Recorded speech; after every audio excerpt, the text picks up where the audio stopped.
few brief reminders of theater etiquette will help ensure that the performance is enjoyed by all. First, remember to turn off all technology. Go ahead, set it all aside and get lost in the pre-Edwardian culture of England for the next few hours, a time of calling cards and afternoon teas. Second, please refrain from entering or exiting while the show is in progress. You may take advantage of scene changes if exiting is absolutely required. Then wait for the next scene change to re-enter. Third, please do not use flash photography. It is a distraction to actors and spectators, both the novice and the seasoned. There will be a 15-minute intermission. Water and snacks will be available at our concession stand. A 2-minute warning will be given. Last of all, if you don't plan on holding on to your playbill as a keepsake, please consider recycling it by returning the playbill to the ushers when departing. Thank you. And now we invite you to sit back, relax, and enjoy your brief but delightful visit in Edwardian England as CFA presents Ernest in Love.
Shopping for Mr. Moncrief.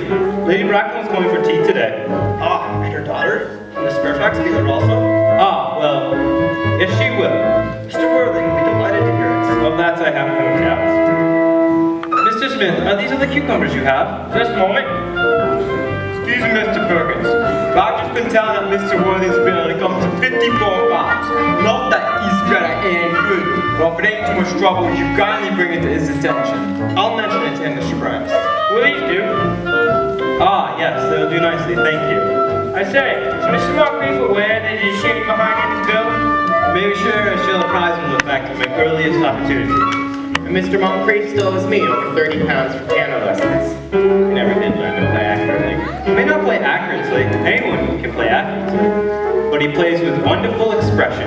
Mr. Perkins, Mr. Worthing still owes me 65 pounds for tobacco.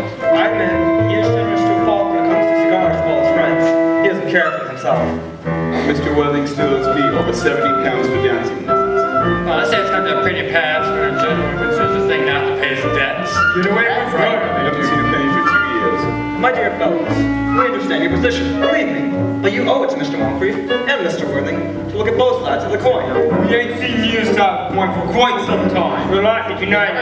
Let's tell him What up. I've been saying. Now just a moment. Consider, gentlemen. If the rich were to suddenly pay their bills to be caused of real distress, you would suddenly find yourselves in a stupefying, stultifying, terrifying, bloody, awful mess. What are you talking about? What do you mean a mess? Well, your accounts would be in a jumble, your ledgers all in a hash. Debts of the aristocracy, go back for years.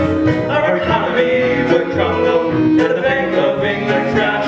If the upper class were not always in arrears, the son inherits the father's debt in families, patrician. And though the system puts you in a ticklish position, it nevertheless gives one a sense of British tradition. Gives one a noble sense of British tradition. So you see, gentlemen, you should be singing the praises of the aristocracy. Come, raise your cup to the upper classes whom we revere. They stand for all we hold so dear. Come, raise your cup for the rules to which they seldom adhere. But they right to break them, since it's they who make them. So come, raise a cup of cheer. I hate to see humanity. It leaves me close to tears. But I've waited for the checks to come for 13 years. They leave their bills outstanding, and they may afford their laughs. But I am left and quite bereft, a pile of autographs. They call themselves a wealthy press, so what a definition. That they have any needs at all that's purely supposition. Remaining idle, unemployed is their supreme ambition. And we say, hey, British tradition. Gentlemen, why we couldn't have managed without the aristocracy. Think of them from a purely ornamental standpoint. Consider the color they lend the English countryside. Hunting on the Thames in their summer finery, rowing intently in their boaters and blazers and old school ties. Come, gentlemen. Come, raise your cup to the upper classes whom we revere. They stand for all we hold so dear. Come, raise your cup for the roots to which they seldom adhere. Still the left is gentle, in the top percentile, where cash is incidental. It's so sparse, come raising up a chimney, play the pause. They give him one for all the slow while. Please, so prison fellow, don't be crass. When you're dealing with the upper,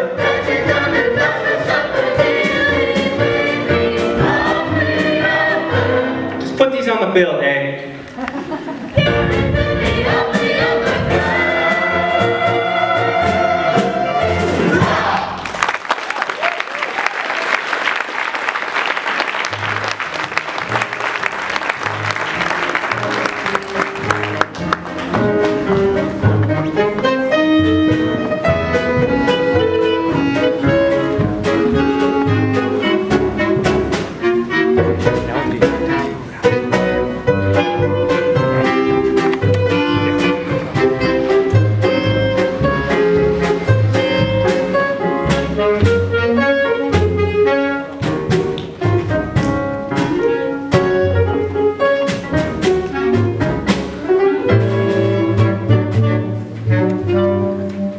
dear Miss Fairfax, I should like to be allowed the pleasure of calling upon you and your mother. Pleasure calling upon you, 5 o'clock tomorrow afternoon. Excuse me, sir. I have your boots if you would care to examine them. Ah, very good, Perkins. If you will pardon my mentioning it, your bootmaker was a bit agitated about your bill. Perkins, it is only by not paying one's bill that one can hope to live in the memory of the commercial classes. All real gentlemen are in debt. If I had my debts, I shouldn't have anything to think about. Oh, incidentally, sir, Miss Fairfax and Lady Bracknell are having tea today at Mr. Mulcahy's flat. I thought you'd like to know. Splendid, Perkins. If I did not rely so heavily on your services, I should recommend you to Scotland Yard. Thank you, sir, but I'd be fair here. I also passed by Miss Fairfax's home and mentioned to her maid that you might also be at Mr. Moncrief's this afternoon. I hope that was all right, sir. Perfectly, Perkins. As a matter of fact, I think I should be flattering me and make an elementally suitable setting. Yes, sir. Might I be permitted to offer my felicitations? Certainly, Perkins. That will do. Oh, Perkins. Yes, sir. I'm afraid, however, I have very little experience in how to propose. None, in fact. Does one go on one's knee? Beg pardon, sir? Does one generally kneel when he's proposing? I'm afraid I don't know, sir. I've had very little experience in proposing myself. I've only been married once. That was in consequence of a misunderstanding between myself and a young woman. I see. Well, thank you, Perkins. That is all. Very good, sir. Miss Fairfax, Gwendolyn, ever since I've met you, ever since blast. How do you find the words for a proposal? How do you know precisely what to say? There ought to be certain schools establishing certain rules for what to say on this important day. I mean, really. How do you say I cannot live without you? Well, we know that if you must, you can. And isn't it rather strange proposing to such an angel when you are just a mortal sort of man? I'm not told her that I love her. I'm not brought myself to dare. Still in all I must have shown her just how much I really care. But how do you find? How do you find? How do you find the words for a proposal?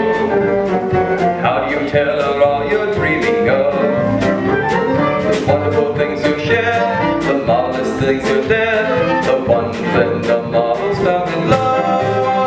Oh, how do you find the proper touch? How do you tell her just how much you are in love?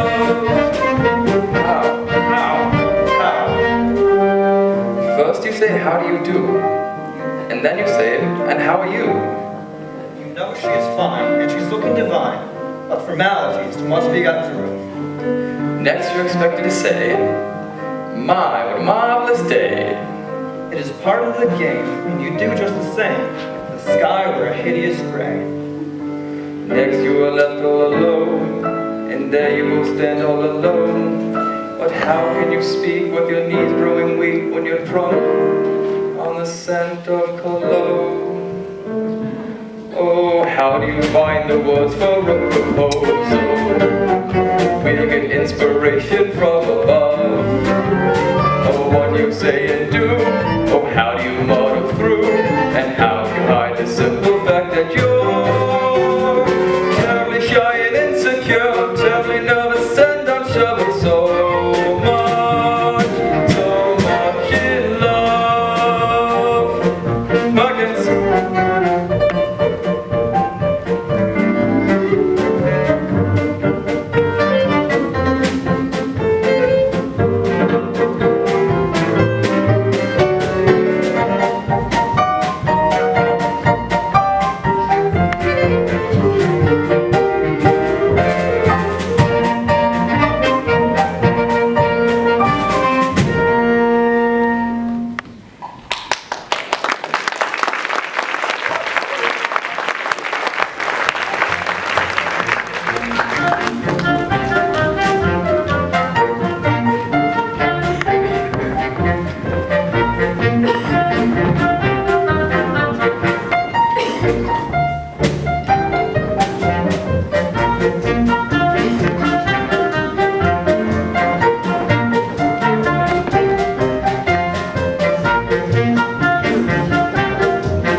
certainly will not do.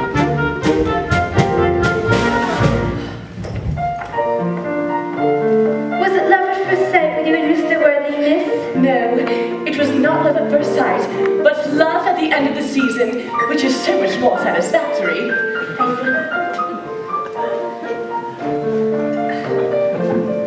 Alice, Yes, miss.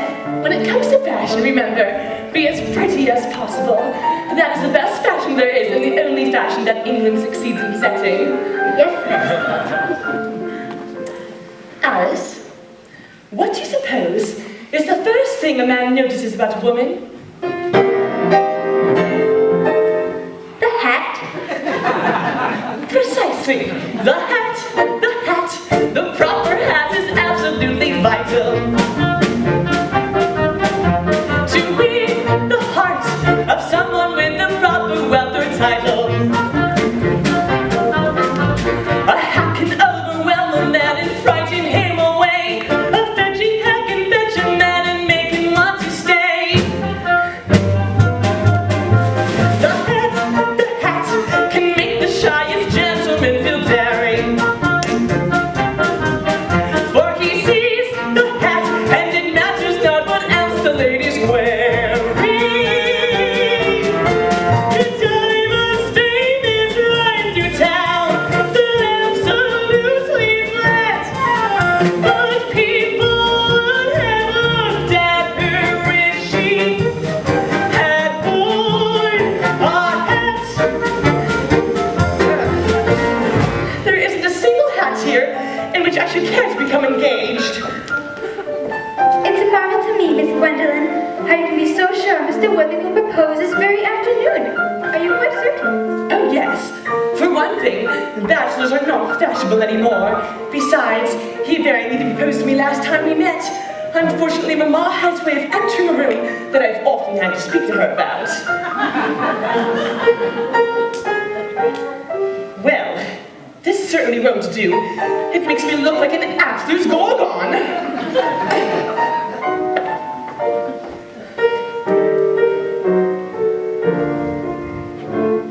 What about this one, miss? Well, this one's rather sweet. But I wonder, is this the hat to instigate the offer of a marriage? Is this a hat that I can wear with proper grace and carriage? Perhaps you'll think it's frivolous and think that I am too, but on the other hand, it does set off my eyes of blue. Is this the hat to make a man feel terribly romantic?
Lane, have you cut the cucumber sandwiches for Lady Bracknell?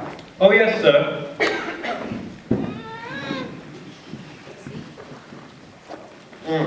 Very tasty.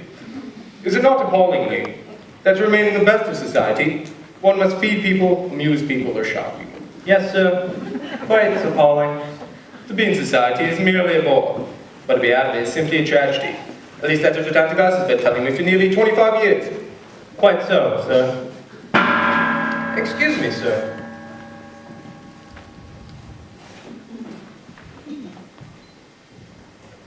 Worthy.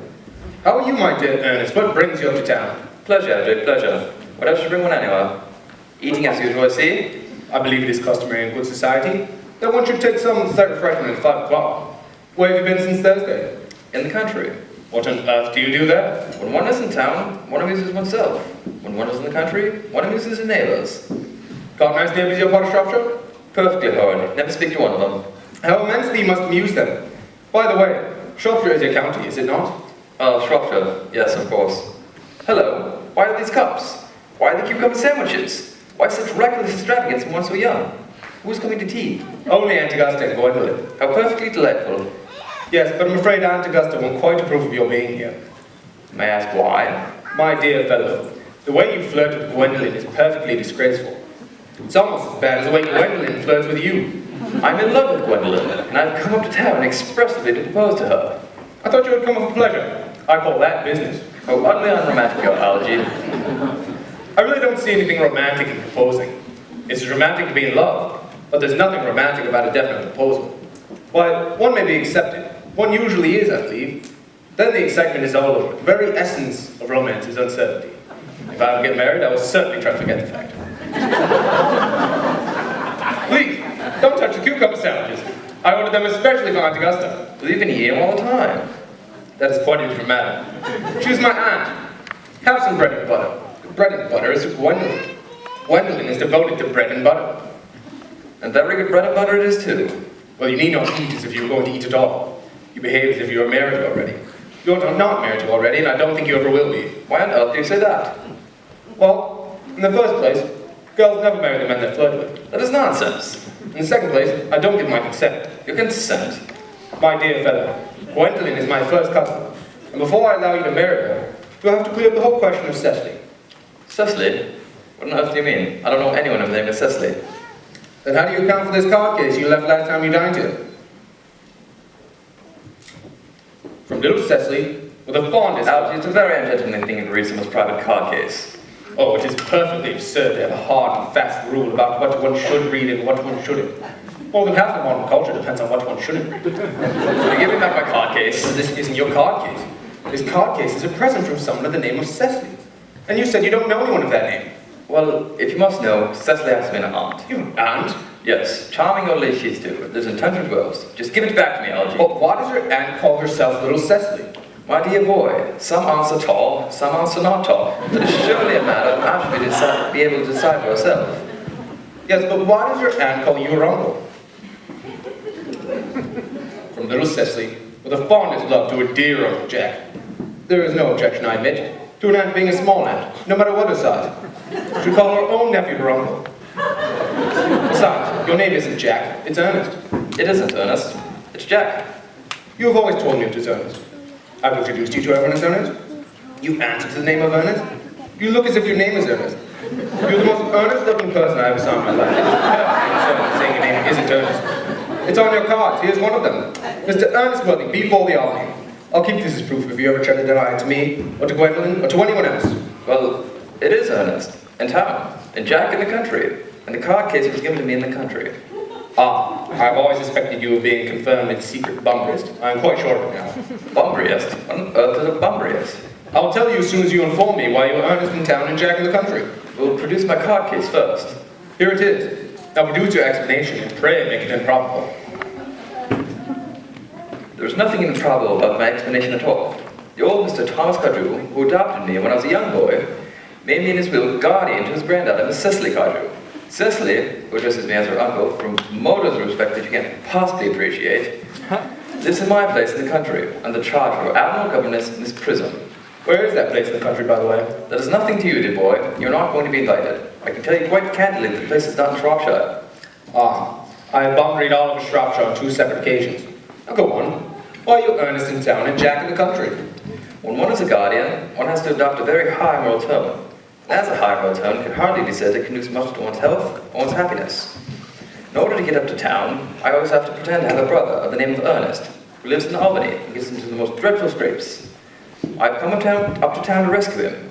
And that, my dear Algy, is the whole truth, pure and simple. The truth is rarely pure and never simple. What you really are is a bum-breed. In fact, you're one of the most advanced bum-breeds I know. What on earth do you mean? You have invented a very useful younger brother called Ernest, in order that you may be able to go down to the town as often as you like.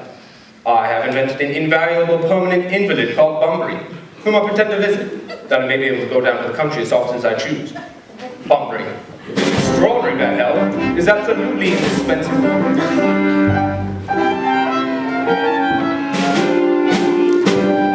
Bumbering, you see, it's useful to you and me. Our marvelous friends agreed as Mr. Bunbury.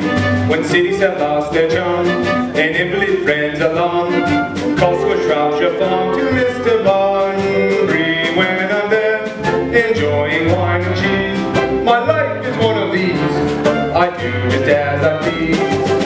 Still it's wise to have an rendezvous, so when you leave you can't be chased, you can't be traced for what you said or wrote to who. Bumbering is a spring, I'm enjoying my liberty, why even the employees must have his Bunbury. An alias one should take, close friends you must never make, and never be caught in making one mistake. So you could have an escapade, perhaps I'll meet a dairymaid. A fellow must have a fate like Mr. Bunbury. Yes, I've begun to understand. I'm afraid, however, I find your Mr. Bunbury rather distasteful, and your behavior completely immoral. Oh, come, Jack. It's precisely this modern mania that poses self-posed as a paragon of purity, incorruptibility, and all the other 7 deadly virtues. Scandals used to lend charm to a man. Now they crush him. So Bunbury is a social necessity.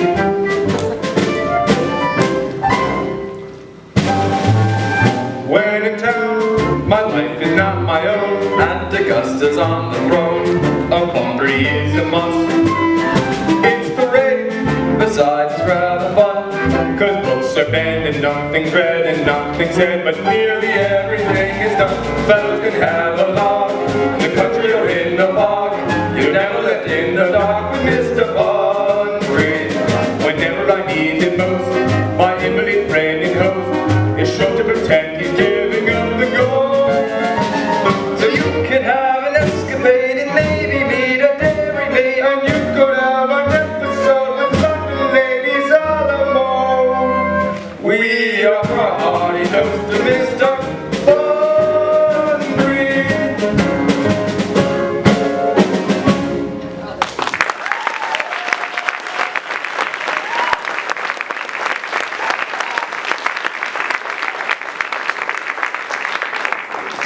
Well, you can do as you choose with your Mr. Bunbury, but I shall get rid of Ernest. If Gwendolyn accepts me, I shall kill my brother Ernest.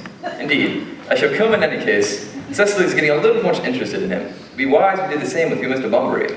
Nothing will induce me to part with Bunbury.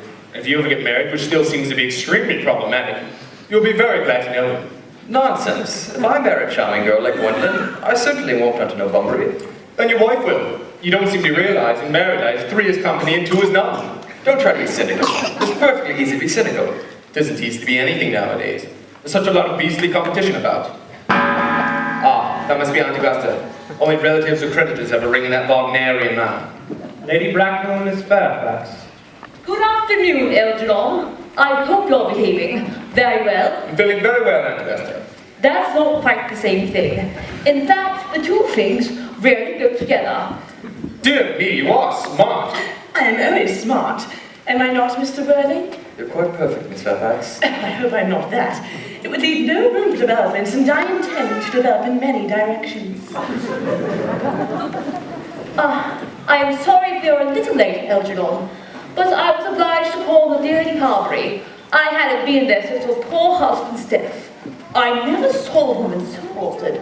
She looked quite 20 years younger. And now I shall have a cup of tea and one of those nice cucumber sandwiches you promised me. Certainly, Aunt Augusta. Good heavens! Lane, why are there no cucumber sandwiches? I ordered them especially for Aunt Augusta. There are no cucumbers in the market this morning, sir. I went down twice. No cucumbers? No, sir. Not even for ready money. That'll do, Lane. Thank you. Thank you, sir. I'm greatly distressed, Aunt Augusta, about there being no cucumbers, not even for ready money. No matter, Algernon. I had some problems with Lady Harbury before I came here. She seems to me to be living entirely for pleasure now. I hear her hair has turned quite gold from grief. It certainly has changed its colour, from what cause I, of course, cannot say. Thank you.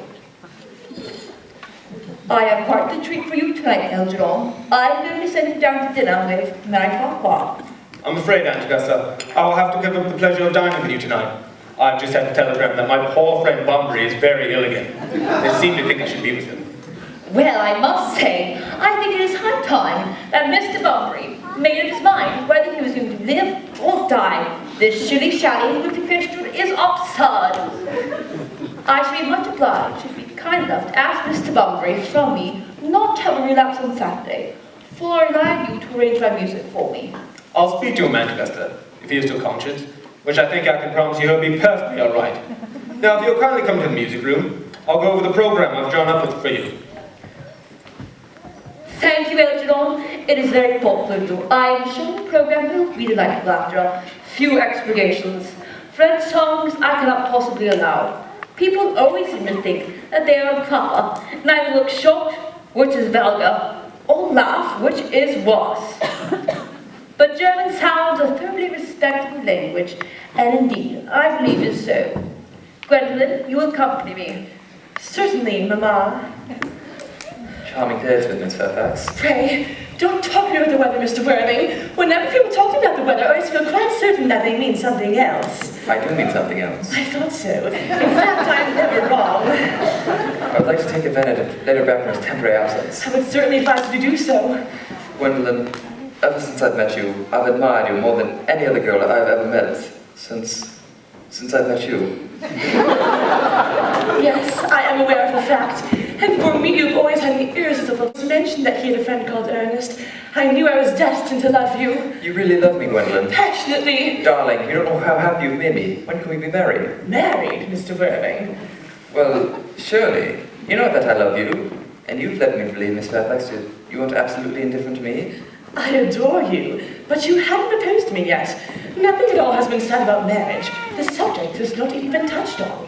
Well, may I propose to you now? I think it would be an admirable opportunity, and to spare you any possible disappointment, Mr. Worthing, I think it only better to tell you quite frankly, I am fully determined to accept you. Gwendolyn! Yes, Mr. Worthing. What have you got to say to me? You know what I've got to say to you. Yes, but you don't say it. Do you wish to tell me that I am charming? No. Delightful? No. Well, Mr. Worthing. Well, I wouldn't say you're charming, delightful or disarming. I'd find a way to simply say perfect love. I wouldn't say beguiling describes the way you're smiling. I'd find the phrase that best conveys perfection. The Mona Lisa may thrill me, the Venus may chill me, but they grow pale when you come into view. How could I ever hope to capture a synonym for rapture? For what I'm quite in honor to, but one is reaching for the moon. I'd simply say I worship perfection. Gwendolyn, will you marry me? Of course I will, darling. How long you've been about it. What wonderfully blue eyes you have for Ernest. They're quite blue. I hope you'll always look at me just like that, especially when there are other people present.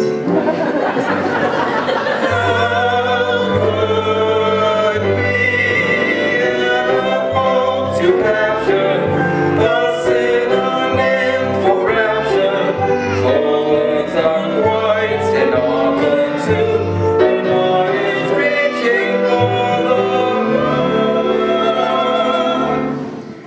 We simply say we worship perfection.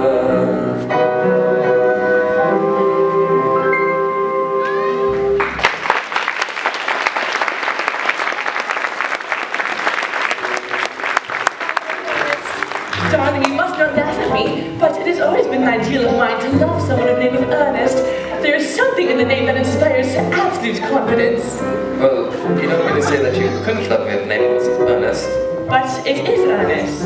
I know it is, but personally, darling, I don't care for the name of Ernest. I don't think it suits me at all. It suits you perfectly. It is a divine name. It has a music of its own. It produces vibrations. Well, really, Gwendolyn, I think there are much nicer names. I think Jack, for instance, a charming name. Jack?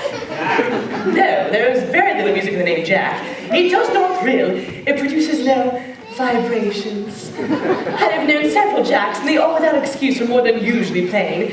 No, the only really safe name is Ernest. Gwendolyn, I must get christened at once. What? I said we must get married at once, darling.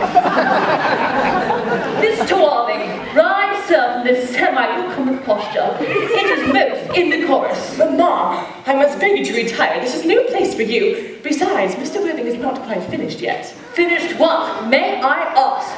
I'm engaged to Mr. Worthing, Mamma. Pardon me, you're not engaged to anyone. When you do become engaged, I, or your father should have permission, will inform you of the fact. An engagement should come on a young girl as a surprise, pleasant or unpleasant as the case may be. It is hardly a matter that she should be allowed to arrange for herself. And now, I have a few questions to put to Mr. Worthing. Gwendolyn, you will wait for me in the carriage. Mamma! In the carriage, Gwendolyn. Yes, Mamma. I feel bound to point out that you are not down on my list of eligible young men, although I do have the same list as the dear Duchess of Bolton. We work together, in fact. However, I am quite ready to enter your name, should your answers be what a truly affectionate mother requires. Do you smoke? Yes, I must admit I smoke. I am pleased to hear it. A man should always have an occupation of some kind. There are far too many idle men in London as it is. What is your age? 29. A very good age to be married at. I am of the opinion that a man who desires to get married should know everything, nothing. Which do you know? I know nothing, Lady Bracknell. I am glad to hear it. I do not approve of anything that chances of natural ignorance. Ignorance is like a delicate, exalted fruit. Touch it, and the bloom is gone. The whole theory of modern education is radically unsound. Fortunately, in England, at any rate, education produces no effect whatsoever. What is your income? Between £7,000 and £8,000 a year. In land or investments? In investments, chiefly. I own a country house, of course with some land attached to it, about 1,500 acres, I believe. A country house? How many bedrooms? Well, that point can be cleared afterwards. You have a townhouse, I hope. A girl of simple, unspoiled nature. As Gwendolyn could hardly be expected to reside in the country. I own a house in Belgrave Square. It's let by the year, but I can get back whenever I like. Oh, what number in Belgrave Square? 149. Oh, the fashionable side. I thought there was something. However, that could easily be altered. Do you mean the fashion or the side? Both if necessary, I presume. And now to minor matters. Are your parents living? I've lost both my parents. Both. To lose one parent, Miss Torling, can be regarded as a misfortune. But to lose both That seems like carelessness. Who was your father? I'm afraid I don't know. I said I've lost both my parents. It would be nearer to the truth to say that my parents seemed to love me. I was found. Found? The old Mr. Thomas Cardew, an old man of charitable disposition, found me and gave me the name of Worthing, because he happened to have a first-class ticket to Worthing in his pocket at the time. Worthing is a place in Sussex. It's a seaside resort. Where did the charitable gentleman with his first-class ticket to this seaside resort find you? In a handbag. A handbag? Yes, Lady Bracknell, a handbag. A somewhat large, black leather handbag. Handles to it. An ordinary handbag, in fact. In what locality does Mr. Cardew come across this ordinary handbag? At the cloakroom at Victoria Station. It was given to him in mistake for his own. The cloakroom at Victoria Station? Yes, the Brighton line. The line is immaterial. Mr. Worthing, I confess I feel somewhat bewildered by what you have just told me. To be born, or at any rate bred, in a handbag, whether it has handles or not, seems to me to display contempt for the ordinary decencies of family life, which reminds one of the worst excesses of the French Revolution.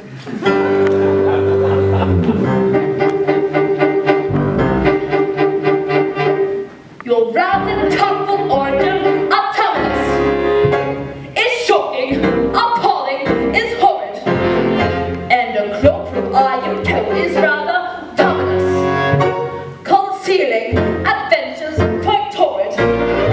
Now, wickedness can be ignored, it's merely a transgression, but no one ever overlooks a social indiscretion. For a handbag is not a problem, not a problem, not a problem. Kindly advise me in one way or the other. I suggest you find another rather soon. And a cloakroom is not a problem, father, not a problem, father, not a problem, father. You kindly advise me, I hate to be a bother. I suggest you find another rather soon. Lady Bracknell, won't you kindly reconsider? Never, no never. But you know your daughter wants to marry. Mr. Worthing, she can marry, I forbid her. Never? No never, not to you. For a handbag is not a problem, mother, not a problem, mother, not a problem, mother. This passion within me, I simply cannot smother. Then you better find another mother, better find another mother soon.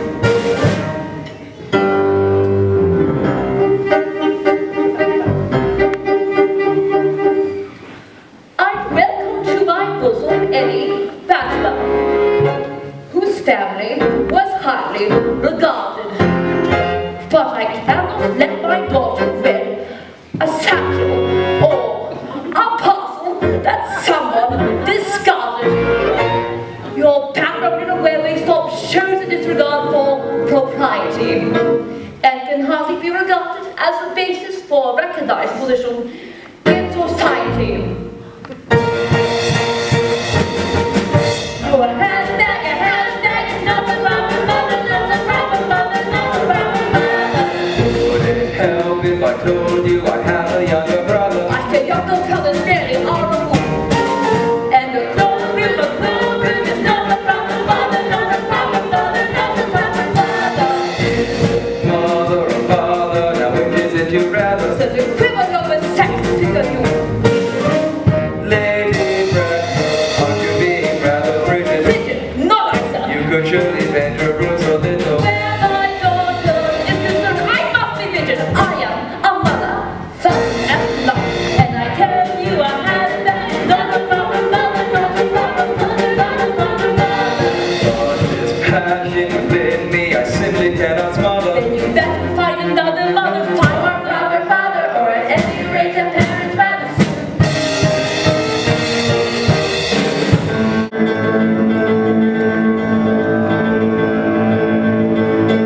Good day, Mr. Worthing.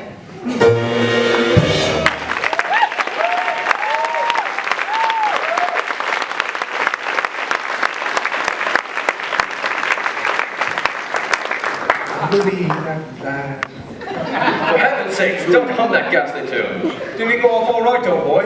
You don't mean to say that Gwendolyn refused you? Gwendolyn is right as a trivet. As far as she is concerned, we're engaged. Her mother, however, is an absolute gorgon.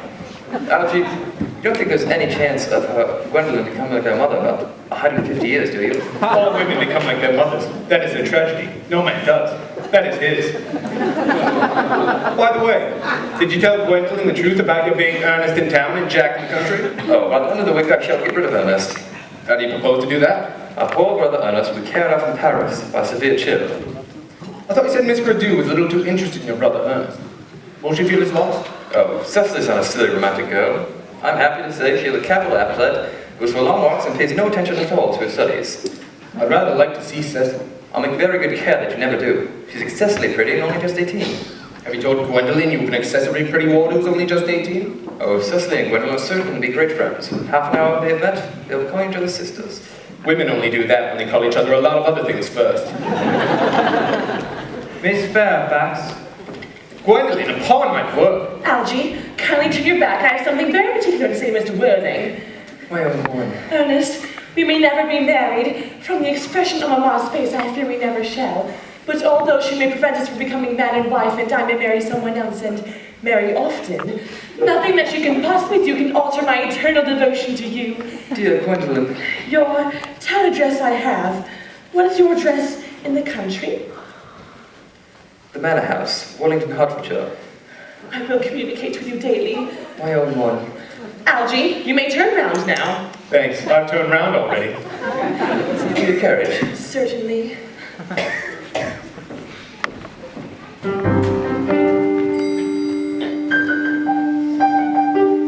Lane!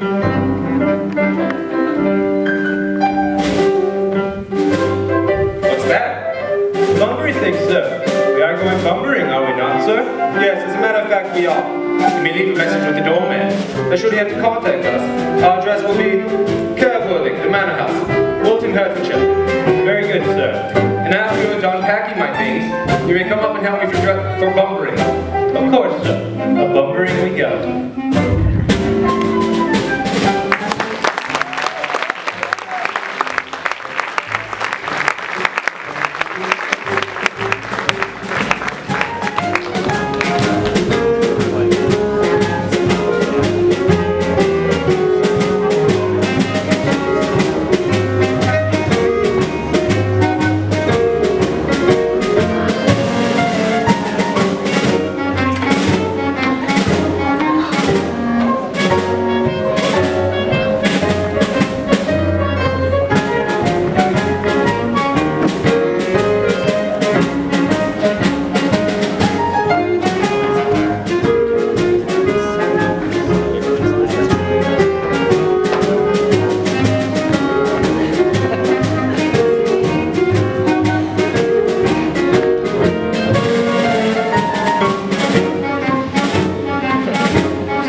Surely such a utilitarian occupation as the watering of flowers is rather Milton's duty than yours, especially at a moment when intellectual pleasures await you.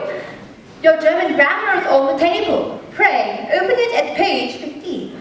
But I don't like German. It isn't at all a very becoming language. I know perfectly well that I look quite plain after my German lesson. Child, you know how anxious your guardian is that you should improve yourself in every way. He laid particular stress on your German when he was leaving for town yesterday. Indeed, he always lays stress on your German when he is leaving for town.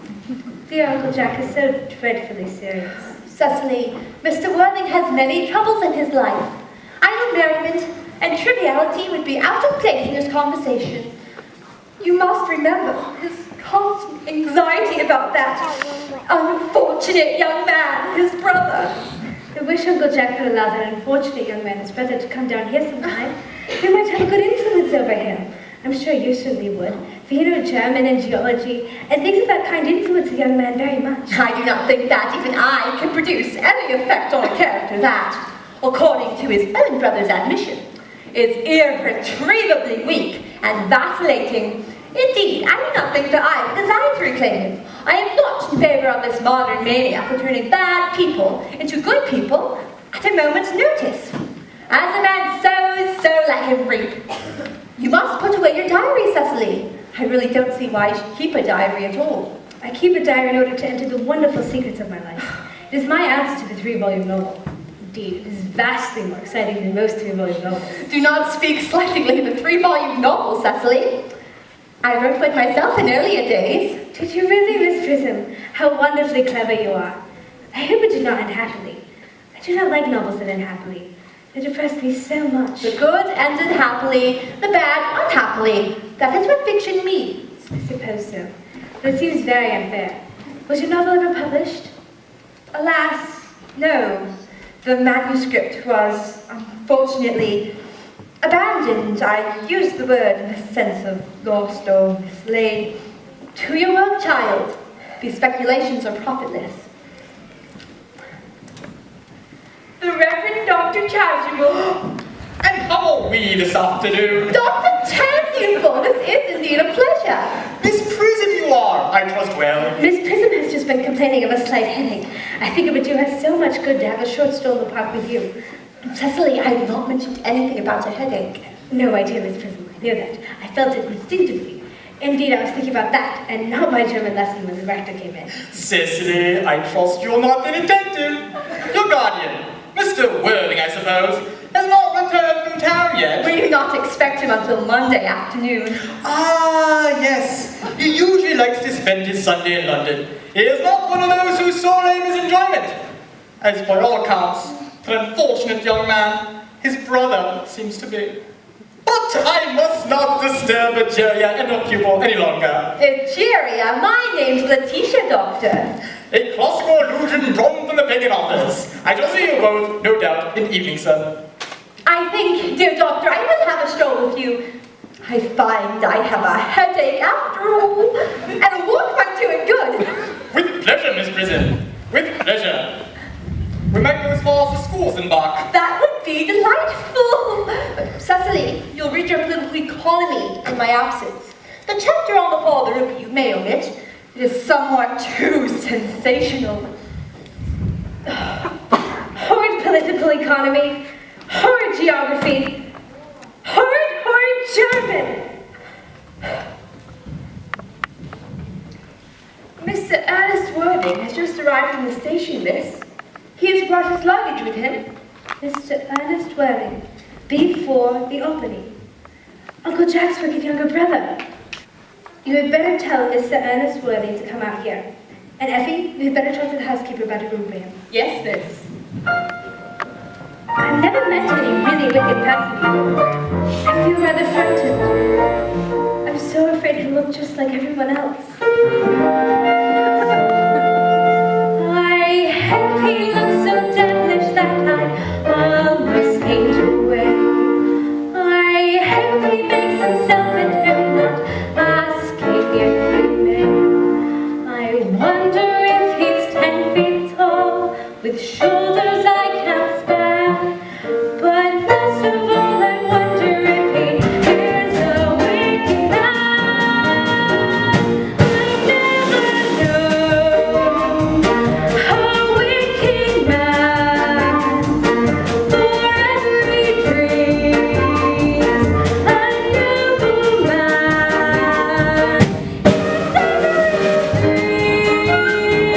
Yes, every man. He's just to me, a noble man. I hope he talks about absolutely nothing. It's the only subject I know anything about.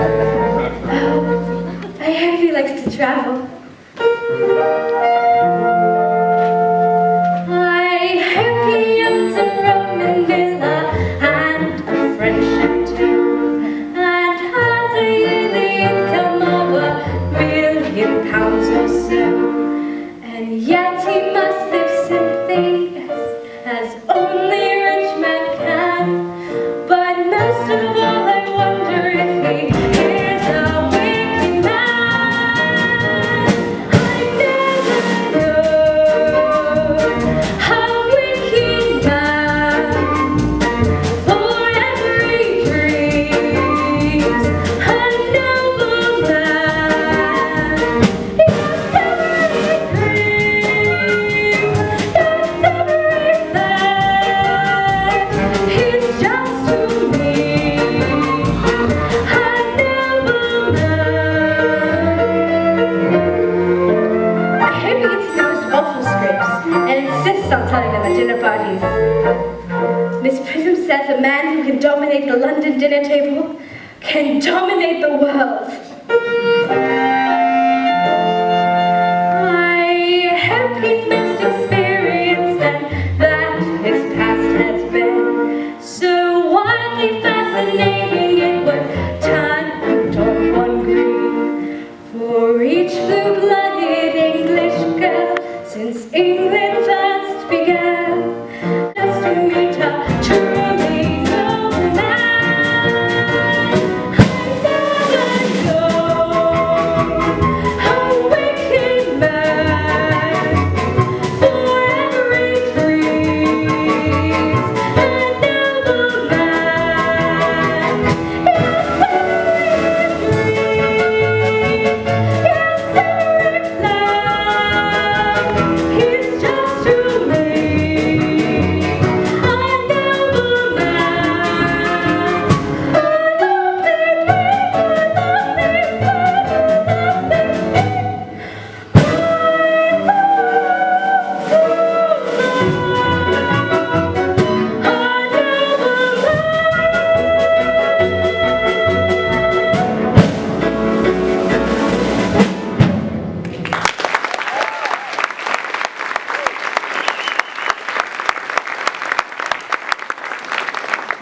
Mr. Ernest Worthing, Lane, you may attend to the luggage. Very good, sir. I'll show you to the room. You are my little cousin, Cecily. I'm not little. In fact, I'm more than usually tall for my age. But I am your cousin Cecily. And you are my wicked cousin Ernest. Oh? I'm not really wicked at all, cousin Cecily. If you're not, then you've certainly been deceiving us all in a most inexcusable manner. I have been rather reckless. I'm glad to hear it. As a matter of fact, I have been very bad in my own small way. Oh, I don't think you should be proud of it.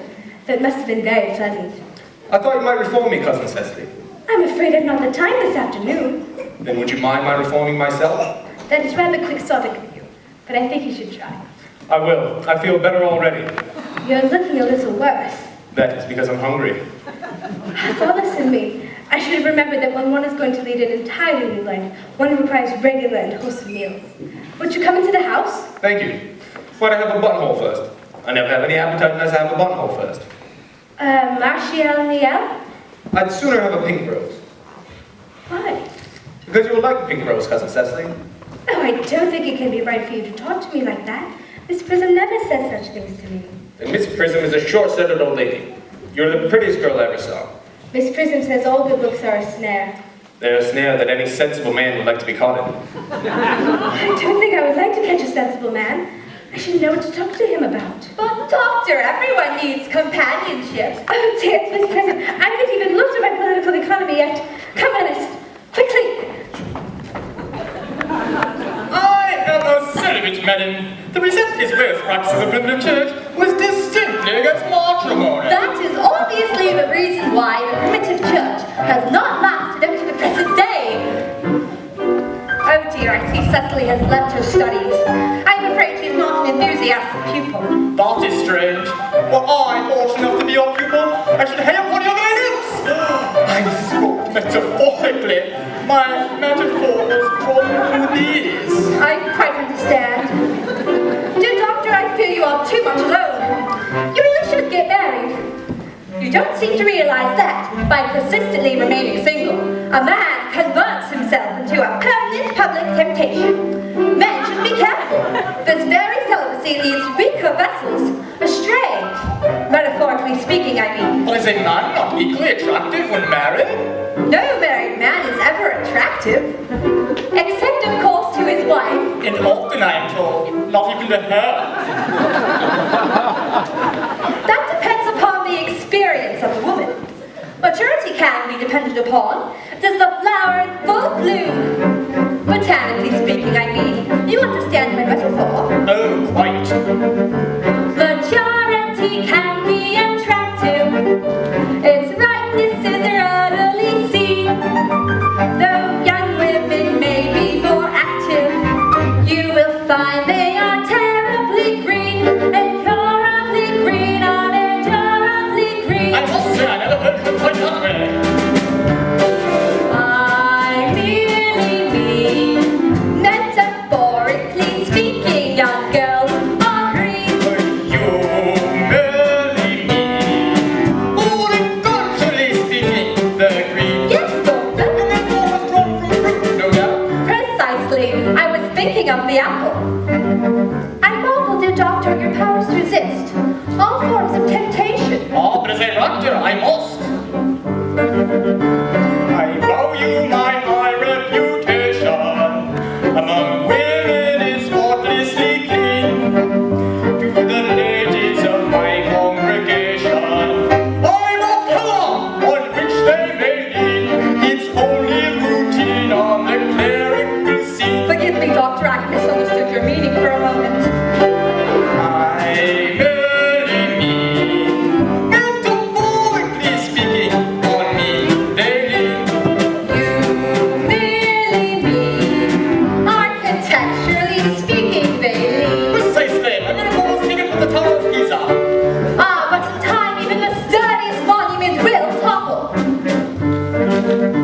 Your attitude towards staying single is unnatural and too pristine. If the bee and the rosebud don't mingle, then the blush of the rose goes unseen, and blush should be seen. Yes, I see what you mean. At last I've made myself clear. I really mean that for many a flower will blush unseen. I really mean, Metaphorically speaking, biologically speaking, that the bee and the flower could be.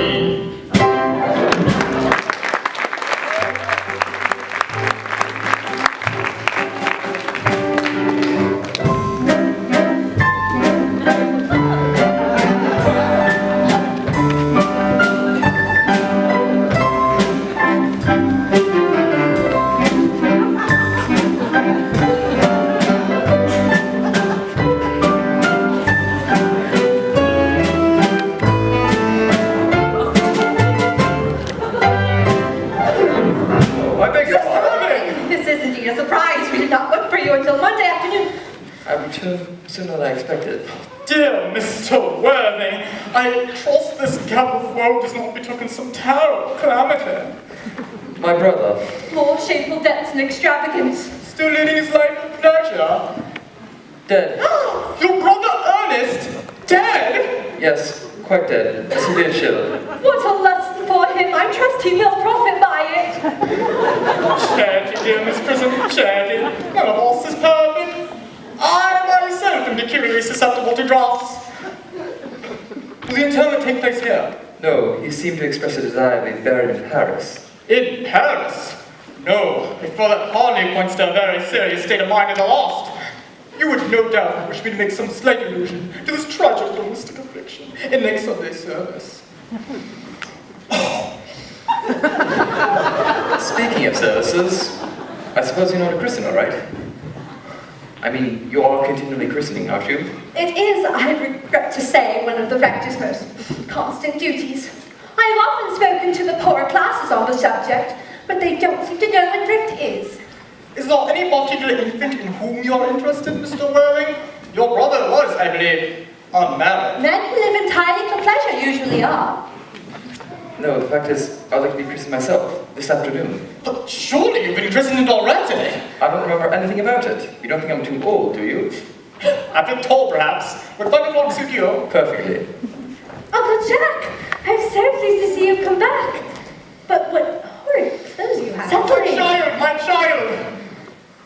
Do look happy, Uncle Jack. I have a wonderful surprise for you. Who do you think is here? Who? Your brother Ernest. Nonsense.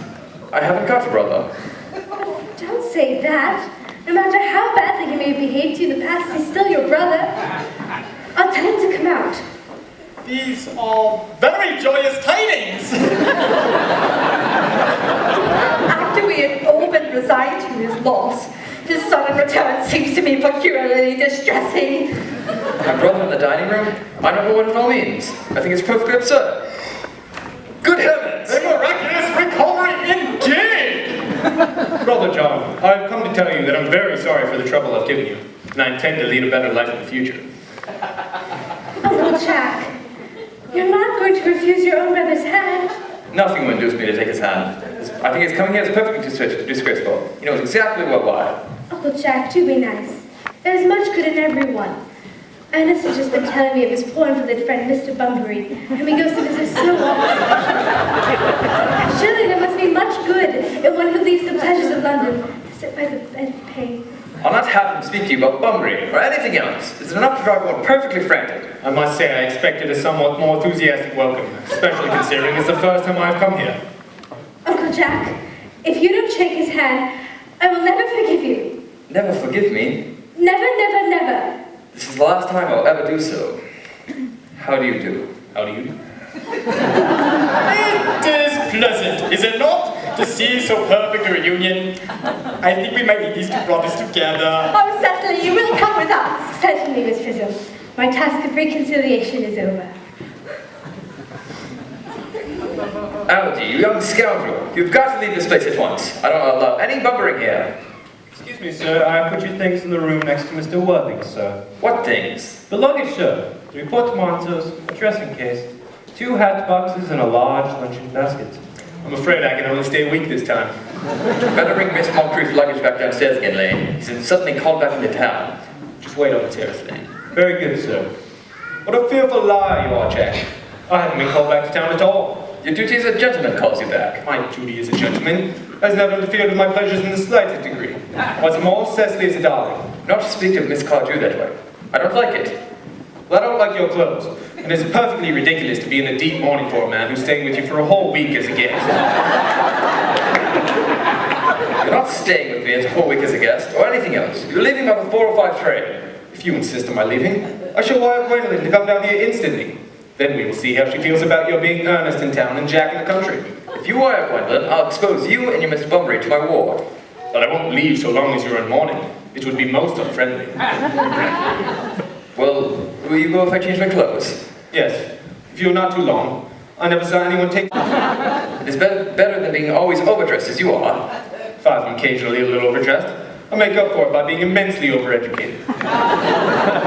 Your vanity is ridiculous. Your conduct is outrageous. And your presence here, my guardian, is utterly absurd. You're leaving by the 4:05 train.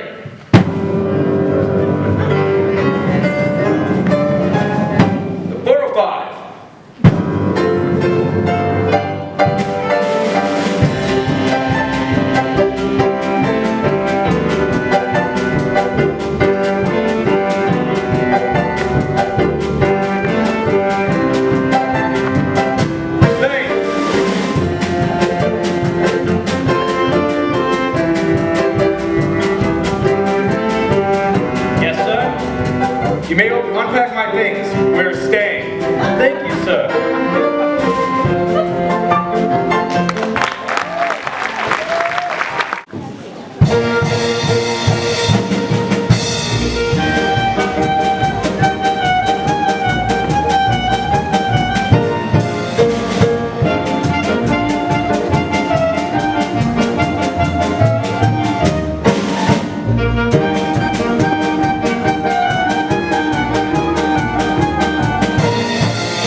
I'm not leaving just yet. But in the event I do go, I hope, Cecily, that I shall not offend you if I state quite frankly here and now that you seem to me in every way the visible personification of absolute perfection. I think your frankness does you great credit, Ernest. If you allow me, I will copy your remarks into my diary. Do you really keep a diary? I'd give anything to look at it. May I? No, it is simply a very young girl's record of her own thoughts and impressions, and is consequently meant for publication. When it appears in volume 4, I hope you should order a copy. But pray, Ernest, don't stop. I delight in taking from dictation. I've reached absolute perfection. You can go on.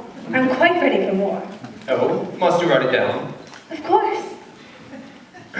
Cecily. Don't cough, Ernest. I don't know how to spell a cough. Whatever's the matter with you? Truthfully, I don't know.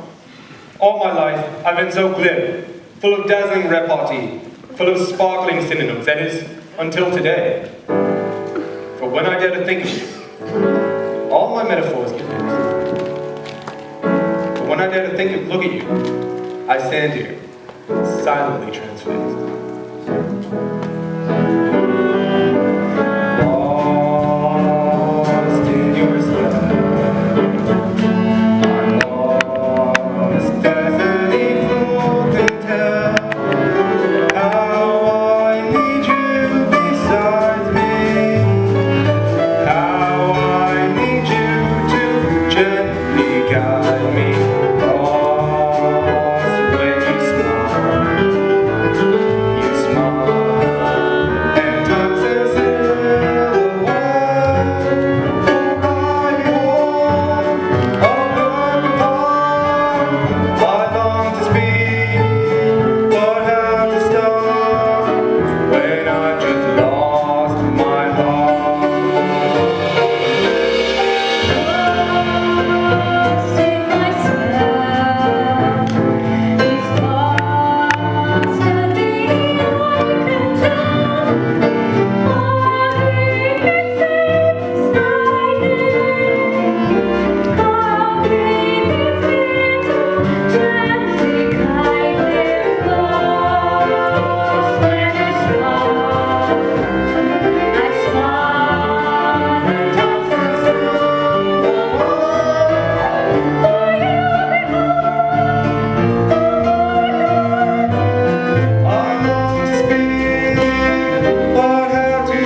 Cecily, I'm hopelessly in love with you.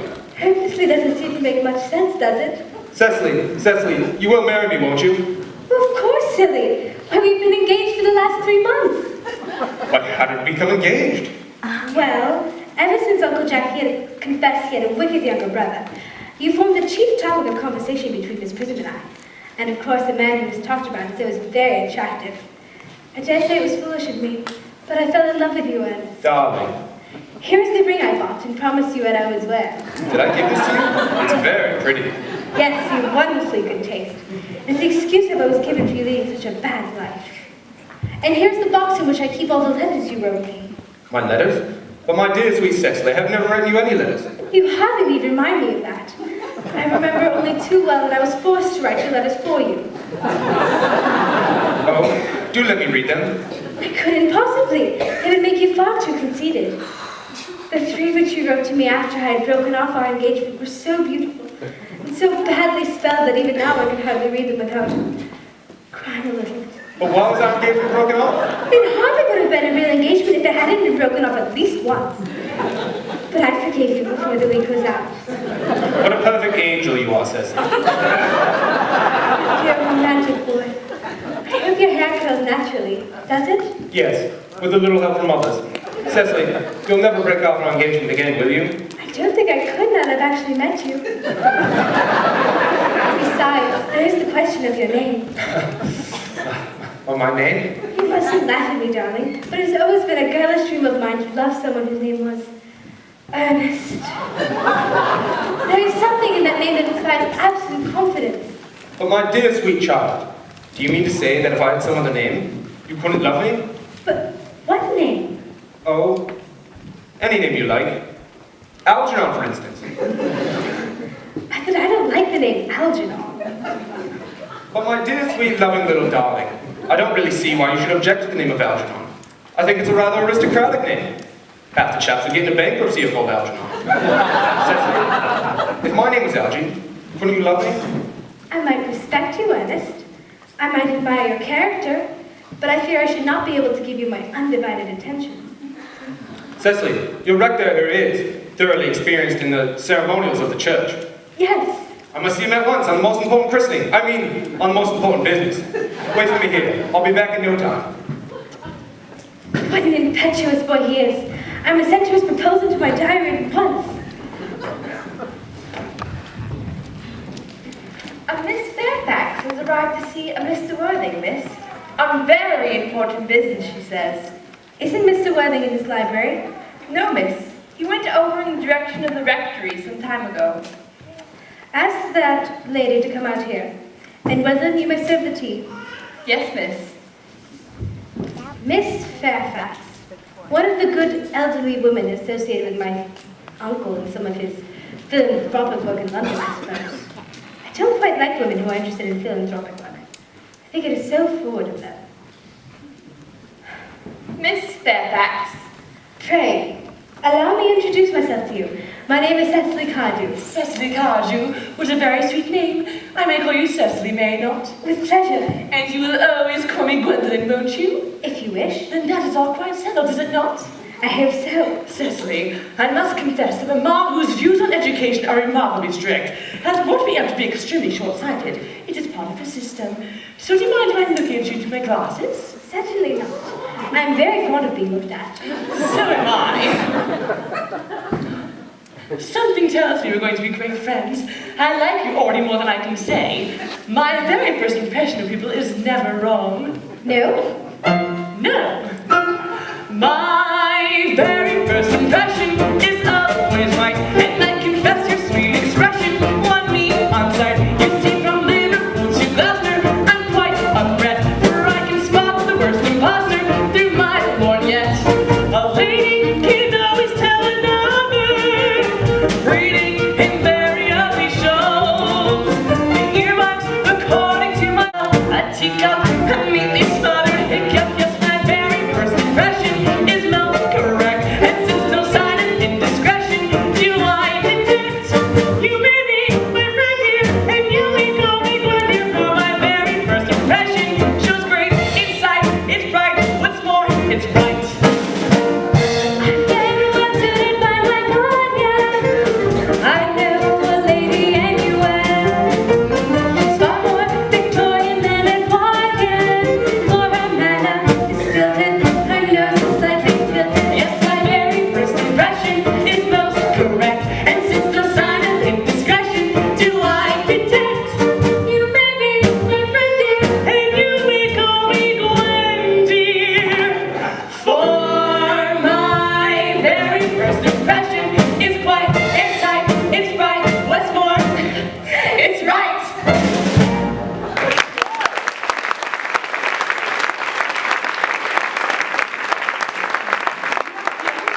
I suppose. No, I live here. Really? Your mother, no doubt, or some female relative of Dancier's resides here also? No, my guardian has the arduous task of looking after me. I'm Mr. Worthing's ward. He never mentioned that he had a ward.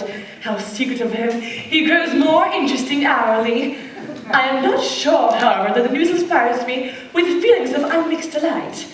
I'm very fond of you, Cecily. I've liked you ever since I met you.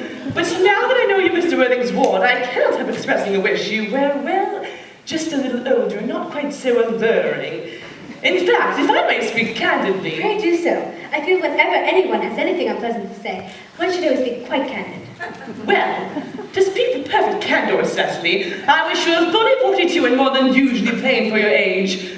Ernest has a strong, upright nature. Disloyalty would be as impossible to him as deception. However... I beg your pardon, Gwendolyn. Gwen, did you say Ernest? Yes. Oh, but it is not Mr. Ernest Worthing who is my guardian. It is his brother. He never mentioned that he had a brother. I'm sorry to say they have not been on good terms for a long time. That accounts for it. Cecily, you've lifted it over my mind. It would have been terrible if any cloud had come across a friendship like ours. Of course, you are quite sure it's not Mr. Ernest Worthing who is your guardian? Quite sure. In fact, I'm going to be his. I beg your pardon. Dearest Gwendolyn, there is no reason why I should make a secret of it to you. Mr. Ernest Worthing and I are engaged to be married. There must be some slight error, Miss Cardew. Mr. Ernest Worthing is engaged to be. But he proposed to me exactly 10 minutes ago. It is certainly curious, for he asked me to be his wife yesterday afternoon at 5:30. If you would care to verify the incident, pray do so. I never travel without my diary. One always needs something sensational to read on the train. I am so sorry, dear Cecily, but I'm afraid I have the prior claim. Dear Gwendolyn, I feel bound to point out that since Ernest proposed to you, he has clearly changed his mind. If the poor fellow has been entrapped into any foolish promise, I shall consider it my duty to rescue him at once. Whatever unfortunate entanglement my dear boy may have gotten into, I shall never reproach him with it after we are married. Do you allude to me, Miss Cardew, as an entanglement? Do you suggest, Miss Fairfax, that I entrapped Ernest into an engagement? How dare you! This is no time for the wearing of the shallow mask of manners. When I see a spade, I call it a spade.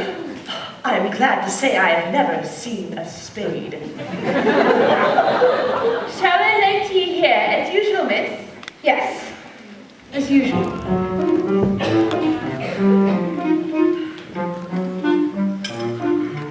Shall I offer you some tea, Miss Fairfax? Thank you. Detestable girl, I require tea. Sugar? No, thank you. Sugar is not fashionable anymore.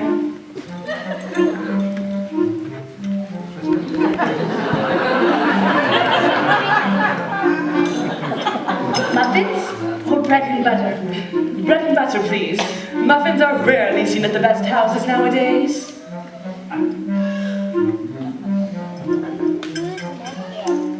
Hand that to Miss Fairfax.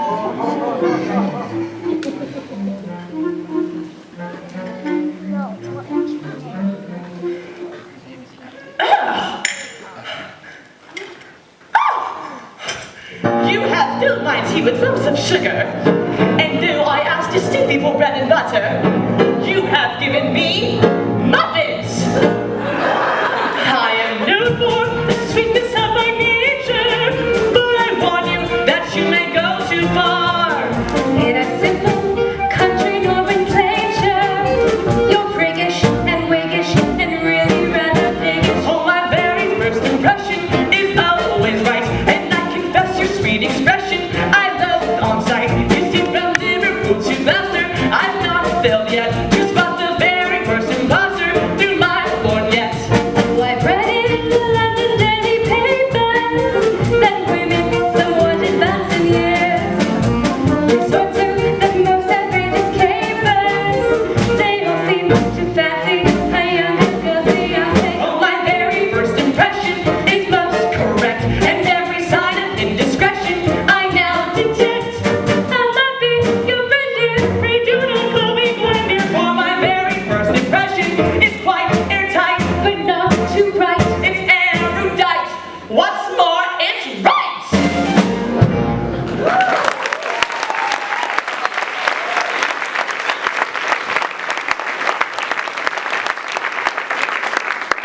Come on, a surprise. Ernest, a moment. Are you engaged, this young lady? Dear little Cecily? Of course not. Thank you. You may. Dear Gwendolyn, I felt there must be some misunderstanding. The gentleman whose arm is currently around your waist is my guardian, Mr. John Worthing. I beg your pardon. This is Uncle Jack. Jack! Ow! Here is Ernest. My own love. Are you engaged to this young lady? To what young lady? Good heavens, Gwendolyn! Yes, to good heavens, Gwendolyn. I mean Gwendolyn. Of course not. You may. I thought there must be some slight error in Miss Cardew. The man who is now embracing you is my cousin, Mr. Algernon Moncrief. Algernon? Are you called Algernon? I cannot deny it. Is your name really Jack? I could deny it if I liked. I could deny anything if I liked. It certainly is Jack. Has been for years. A gross deception has been practiced on the both of us. My sweet wrong Cecily. Poor wounded Gwendolyn. Mr. Worthing, there is just one question I would like to be allowed to put to you. Where is your brother Ernest? We are both engaged to be married to him, so it is a matter of some importance where your brother Ernest is at present. Gwendolyn, Cecily, it's very hard for me to speak the truth. It's the first time in my life I've ever been reduced to such a position. But I must admit quite frankly that I have no brother Ernest. No brother at all? None, and I haven't the smallest intention of ever having one in the future. It appears that neither of us is engaged to be married to anyone. It is not a very pleasant position for a young girl to suddenly find herself in, is it? Let us go into the house. You will call me sister, won't you? Certainly.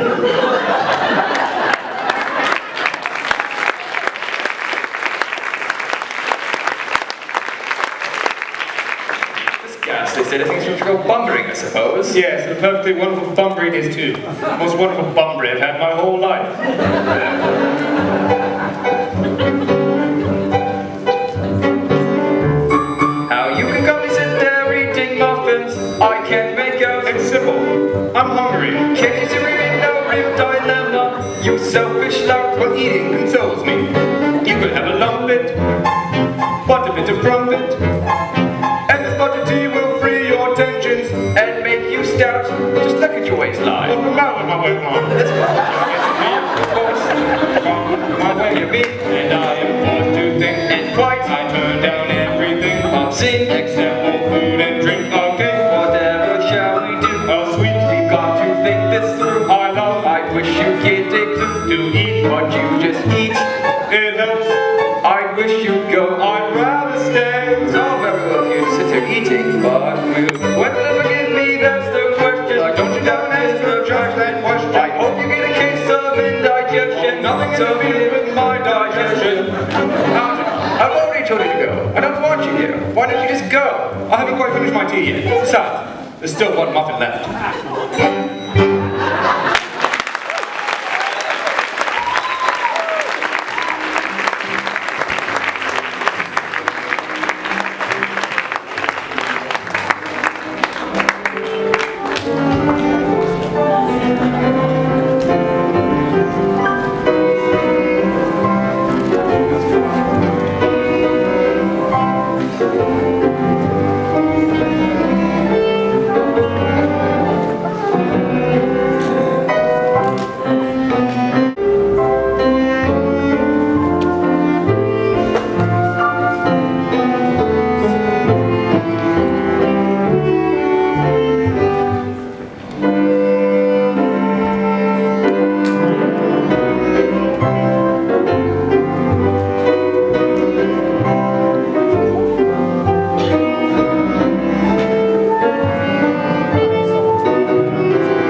The fact that they did not follow us rugs in the house seems to show that they have some sense of shame left.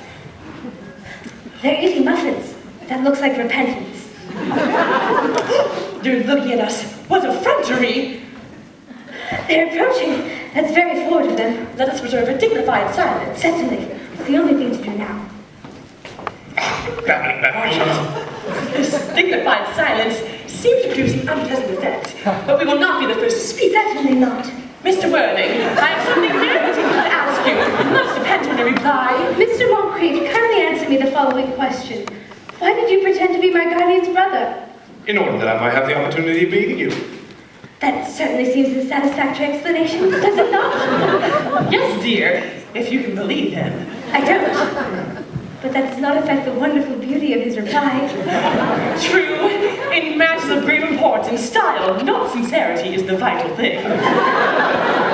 Mr. Worthing, what explanation can you offer to me for pretending to have a brother? That I might have the opportunity to come uptown as often as possible to see you. The explanation beliefs is really quite satisfactory, especially Mr. Worthing's. That seems to me to have the stamp of truth upon them. Do you think we should forgive them? Yes, I mean, no. True. There are principles at stake that one cannot surrender. Which one of us should tell them? Could we not both speak at the same time? An excellent idea. I always speak at the same time as other people. Will you take your time from me? Certainly. Your Christian names are still an inseparable barrier. That is all. Our Christian names? Is that all? But we're going to be christened this afternoon.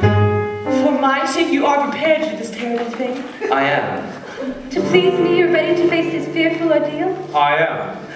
How absurd to talk of the equality of the sexes, where questions of self-sacrifice are concerned men are infinitely beyond us. We are.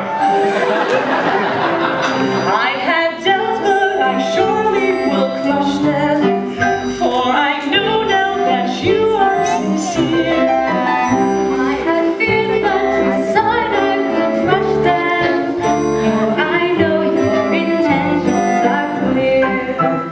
I was much overcome as I listened to your promise of changing your name. It takes courage and strength to be christened, for it's cold and it's damp, so they claim. So we stand here before you surrendered, and beside you as long as we live. In return for the trust we encountered, our eternal devotion will give. Yes, I'll pledge my devotion. Yes, I'll pledge my devotion. All in winter and summer and winter and if your love should fall,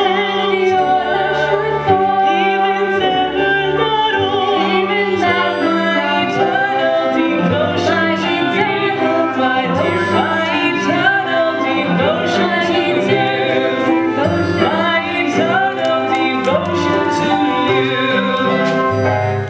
Yes, I pledge my devotion. Yes, I pledge my devotion into summer and winter and summer and love. And if your love should fall, even that my eternal devotion to you, that's my eternal devotion to you. Eternal devotion to you.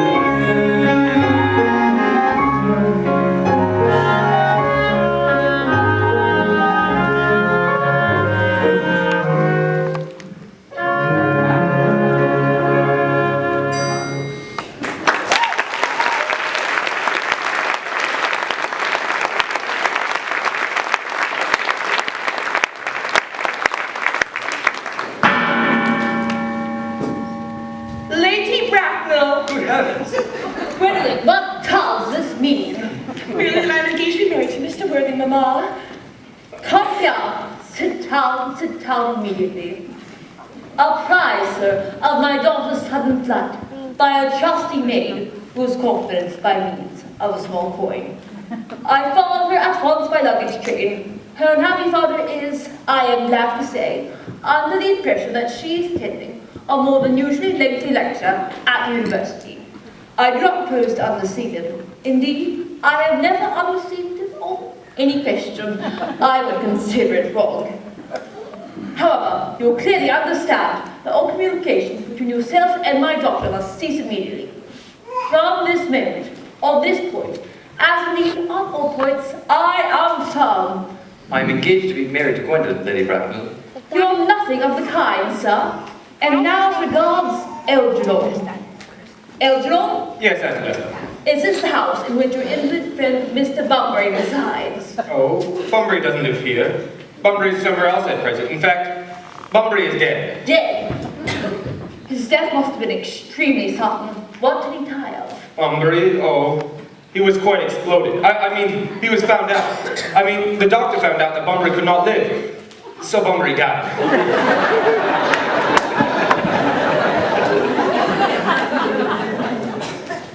He seems to have had great confidence in the opinion of his physicians. who is this young person whose hand my nephew is now holding in what seems to me a peculiar, necessary manner? This lady is Miss Cecily Cardew, my ward. I'm engaged to Cecily Antipasta. I do not know whether there's anything peculiarly exciting in the eldest particular portraiture, but the number of engagements that go on seem to me well above the proper average statistics have laid down for our guidance. Some preliminary inquiry on my part would not be out of place. Mr. Warding, is Miss Cardew of any little fortune? Oh, about £130,000, that is all. £130,000. Miss Cardew seems to me a most attractive young lady, now that I look at her. Come over here, dear. Pretty child, your dress is sadly simple, and your hair seems almost as nature might have left it. But we can alter all that. Turn round, sweet child. Know the side views what I want. Elginor? Yes, Auntie Augusta. There are distinct social possibilities in Miss Cardew's profile. Cecily is the sweetest, prettiest girl in the whole world. I don't give 2 pence about her social possibilities. Never speak disrespectfully of society, Elginor. Only people who can fit into it do that. Well, I suppose I must give my consent. Thank you, Auntie Augusta. The marriage, I think, had better take place quite soon. I am not in favor of long engagements. They give people the opportunity of finding out each other's character before marriage, which I think is never advisable. I beg your pardon, Lady Bracknell, but this engagement is quite out of the question. Miss Cecily Cardew cannot wed without the consent of her guardian. That consent I absolutely decline to give. Well, it won't be long before you are of age, I imagine. So don't think your guardian's consent is, after all, of any importance. According to her grandfather's will, Cecily does not come of age until she is 35. Algy, could you wait for me till I was 35? Of course I could, Cecily. You know I could. Yes, I felt it instinctively. But I can't wait till I'm 35. I hate waiting even 5 minutes for anyone. It always makes me rather cross. As Miss Cardew states positively that she cannot wait till she's 35, a remark which I'm bound to say seems to show us some patient nature, I beg you to reconsider your decision. But Lady Bracknell, the matter is entirely in your own hands. I will gladly allow your nephew to form an alliance with my ward, the moment you consent to my marriage with Gwendolyn. That is quite out of the question. Handbag is not the problem, mother, not the problem, mother, not the problem, mother. So this pasture within you, you'll simply have to smother, or you better find another mother soon.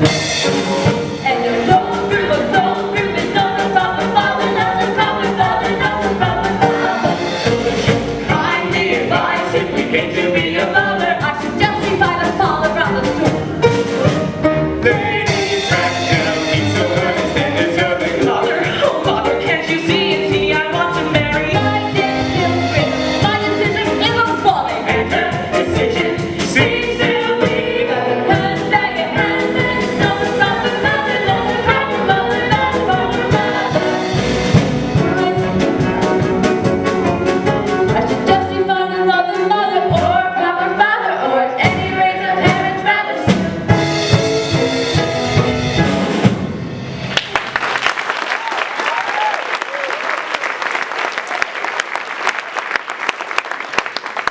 Well, Lady Bracknell, if you still insist on taking that position, a passionate celibacy is all any of us can look forward to. That is not the destiny I propose for Gwendolyn. Uncle Jack, I refuse to spend the rest of my life with a short-sighted old lady like Miss Prism. Cecily, that will do. I'll not have you speak that way about Miss Prism. Prism. Did I hear you mention a Miss Prism? Yes. Do you know her? Is this Miss Prism a female of repellent aspect, remotely connected with education? She's the most cultivated of ladies, and the very picture of respectability. It is obviously the same person. May I ask what position she holds in your household? Miss Prism is Cecily's esteemed governess. I must see her at once. Where is she? I believe you might find her at the rectory. She likes to watch the sunset from the vestry window. Mr. Worthing, you will accompany me to the rectory at once. Come, Gwendolyn. Certainly, I must have been the prospect of our marriage. Not that bad, but pitted in a war against her mother. No one can win, my dear boy. Well, 4 to 1. There's no need for moping. Oh no! We could try eloping. Oh no! Then there's only one thing to resort to. A life of sin. Oh really?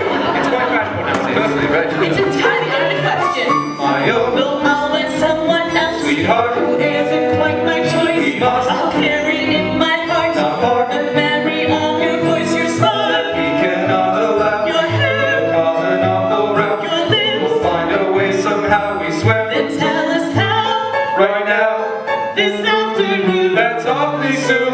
Now or never. Never. Never. You've only Mama to convince. Only Mama. We gotta find a way to get around her, to get around her. Oh, what we're having if we gag and back her, and back her, and round her. Mr. Worthing, this is no joking matter. Who's joking? Mr. Worthing! Coming, Lady Bracknell.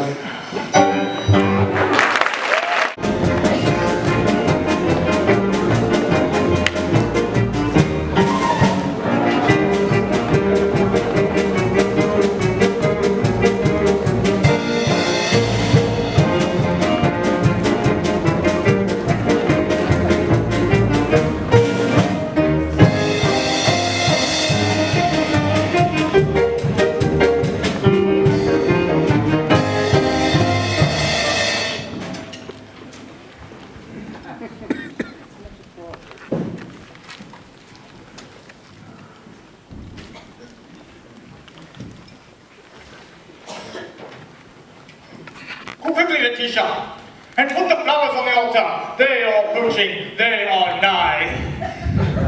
Oh, what a joyous day this is. Welcome. Welcome. Everything is ready for the christening. For christening, isn't that not somewhat premature? I don't think, as things are now, it would be much practical value to either, Dr. Tazewell. Practical value? Well, as your present mood seems to be peculiarly secular, I will retire at once. Prepare for the glorious... Prism? Prism, come here. Prism, where is that baby? 28 years ago, you left Lord Bracknell's house in charge of a perambulator containing one baby out of the male sex. You never returned. A few weeks later, the perambulator was discovered in a remote corner of Bayswater. It contained a manuscript of a 3-volume novel of more than usually revolting sentimentality. But the baby was not there. Prism, where is that baby? Lady Bracknell, I admit with shame that I do not know. On the morning of the day you mention, a day that is forever branded on my memory, I prepared as usual to take the baby out from its perambulator. I had also with me a handbag, in which I had intended to place a manuscript of a work of fiction that I had written during my few unoccupied hours. In a moment of mental abstraction from which I can never forgive myself, I deposited the manuscript in the perambulator and placed the baby in the handbag. Where did you deposit that handbag? Do not ask me, Mr. Worthing. Miss Prism, this is no small importance to me. I insist on knowing where you deposit that handbag. In the cloakroom of one of the larger railway stations in London. Which railway station? Victoria, the Brighton line. You all must excuse me for a moment. Dr. Chaswell, the key I gave you for the closet, the article I gave you for safekeeping, I need it instantly. Gwendolyn, wait here for me. If you are not too long, I will wait here for you all my life. What do you think this means, Lady Bracknell? I dare not even suspect, Dr. Chasuble. I need hardly tell you that in families of high position, strange coincidences are not supposed to occur. Uncle Jack seems strangely agitated. Your guardian has a very emotional nature. This is terrible. I hope it will last. Is this the handbag, Miss Prism? Examine it carefully before you speak. The happiness of more than one life depends on your answer. It seems to be mine. Yes, here's the stain on the lining caused by an explosion of temperance beverage in younger and happier days.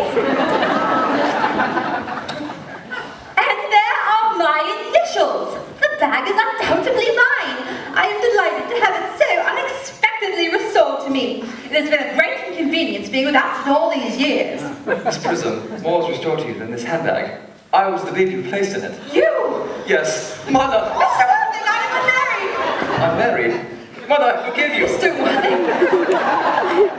There is the lady who can tell you who you really are. Lady Bracknell, I hate to seem inquisitive, but can you kindly inform me who I am? You are the son of my poor sister, Mrs. Moncrief, and, consequently, Algernon's elder brother. Algy's older brother? I always knew I had a brother. Cecily, how could you have ever doubted that I had a brother? Dr. Caswell, my unfortunate brother. Miss Prism, my unfortunate brother. Gwendolyn, my unfortunate brother. Algy, you young scoundrel, you've never treated me like a brother in all your life. Well, not till today, old boy, I admit. My own! What own are you? What is your Christian name now that you've become someone else? I've quite forgotten that point. Decision on the matter is quite irrevocable, I suppose. I never change, except in my affections. What a noble nature you have, Gwendolyn. Lady Bracknell, at the time Miss Prism left me in the handbag, had I been christened? Every luxury that money could buy, including the christening, was lavished on you by your fond and doting parents. Yes, but what name was I given? Being the eldest son, you were naturally christened after the general. Yes, but what was his name? I cannot at present seem to recall what the general's Christian name was, although I have no doubt he had one. Algy, can you recollect what our father's name was? My dear boy, we were never even on speaking terms. He died before I was a year old. Lady Bracknell, that wouldn't by any chance be General Moncrief, who was responsible for putting down the insurrection in West Punjab in 1860. He was constantly involved in uprisings, especially in his domestic life. Dr. Churchill, did you know him? Quite well. I held the post under chaplainship under General Moncrief many years ago. You, a man of peace. And that too, Miss Prism, was in younger and happier days. You don't quite happen to remember his first name, do you? Certainly. Lieutenant General Ernest John Moncrief, Earl of Sussex and Adjutant to Field Marshal Markby, Chief of the Imperial General Staff in Her Majesty's Royal Army.